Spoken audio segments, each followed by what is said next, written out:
빨리빨리 갈 필요 없어 그냥 천천히 가면 돼 10시간이 빨리빨리 간다 나를 감시하는 저 spotlight 비출수록 어둠 속으로 빨려들어 끝이 보이는 Stop it.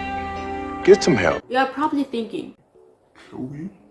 you cannot put a value on an apology. And I know that, okay? But this is simply for entertainment. I saw one of my favorite YouTubers called Breezy did this a few months ago, and I thought, you know what, maybe there's something interesting, so let's do it. So here I am doing it. If you know you're gonna get offended, or you're gonna wanna like insult me down in the comments, please think again. I'm sensitive.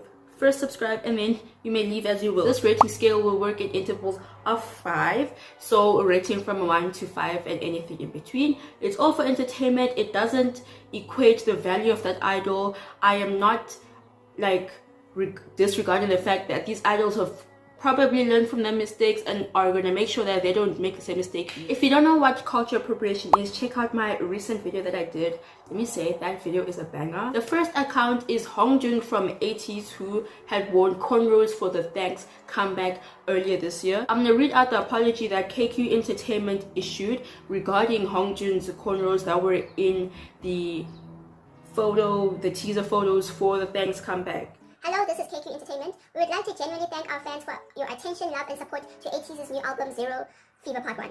We would like to make an announcement in terms of the title, #1 and #2 instrumental teaser of Ateez's Zero Fever Part 1, released in 2020, the 7th month of the 14th, midnight. What? Okay.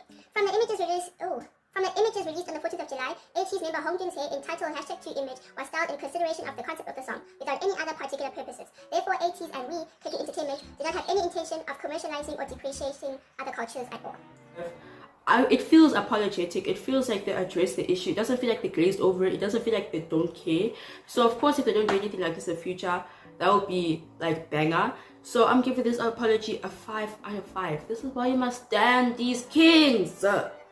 Stand Ateez today. Now, don't come for me. I know this happened quite a while ago, 3 years ago, back in 2017, but it still feels pretty recent. So because this was back in 2017, I am not limiting this occurrence or saying that Jackson Wang is still the same as he was and that his mindset is still the same. He had 3 years to like grow, develop, change his perspective maybe, or even gain more knowledge on the situation. So this is not a reflection of how he currently is now. I'm not saying this is. It's just keep that in mind, okay? So back in 2017, Jackson Wang did an advert with Pepsi, and in this advert he's shown wearing dreadlocks. You know, you can't get any more visual than that. You can see these are dreadlocks. So let me read you his apology right now. Okay. So he says, I don't think I'm the only one doing this, and if people are gonna point fingers at this, so be it. Haters gonna hate. I have all my respect and love for all race. But if you think this whole thing is disrespecting or marking a race, I'm really sorry, but you're on the wrong page. The thing is that he says, I don't think I'm the only one doing this. So already before we've gotten to the apology, he's already deflecting the blame of him, which is just like, okay. Like, take accountability, you know. Then he says, haters gonna hate. How is somebody a hater for calling you out on your action that was deemed as offensive and inappropriate? It's not, you're not being hated on. It's just I think him calling people who are calling him out haters is really, it's not a nice thing to do. I feel like he could have addressed the situation way better. He says, I have all my respect and love for all race. If you had your love and respect for all race, I think you would have started off by not shifting the blame off you after being called out and calling people who call you out a hater.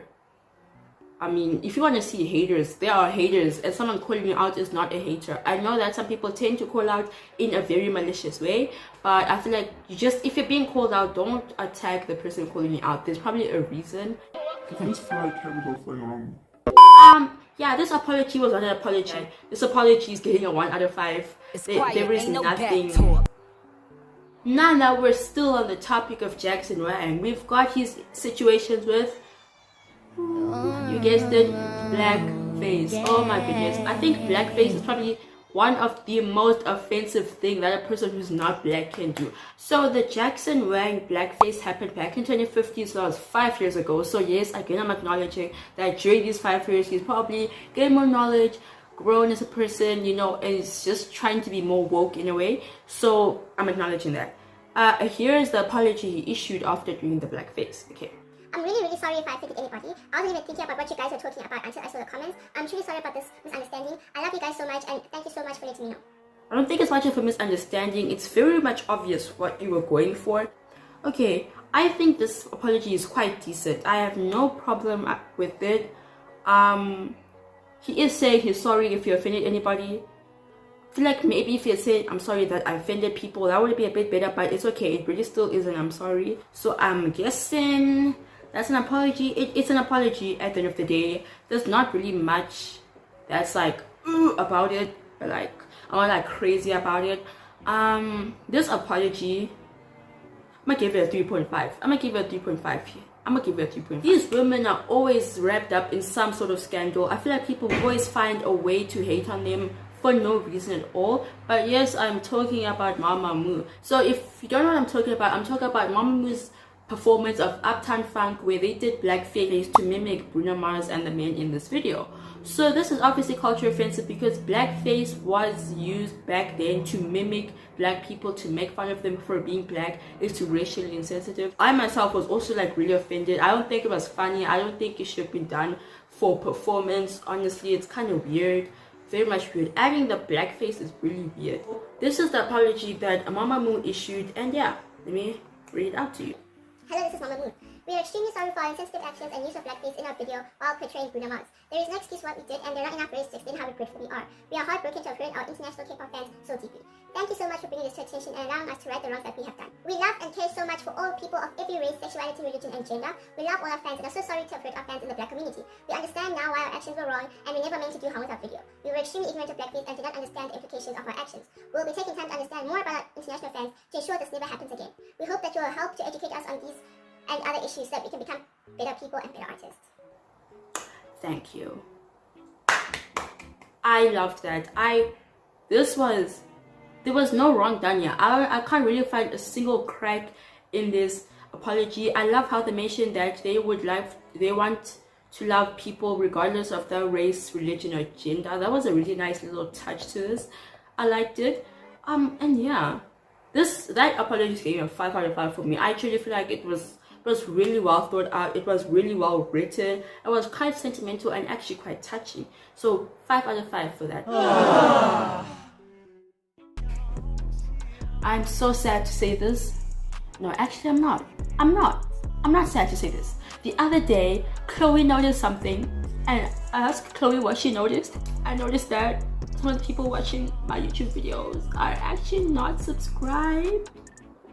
I'm just so devastated. Like, I just don't think Hong would approve of this, and I just think that, you know, to do what is right. If you want Kim Namjoon to end up as president, subscribe. Well, if you enjoyed that video, don't forget to leave a like down below. Comment down below what you think of these apologies and what you think about culture appropriation in K-pop and cultural insensitivity. Don't forget to subscribe and check out my other videos on my channel. I post every week. Share with your friends, share with your family, and yes, stay K-popping with Chloe.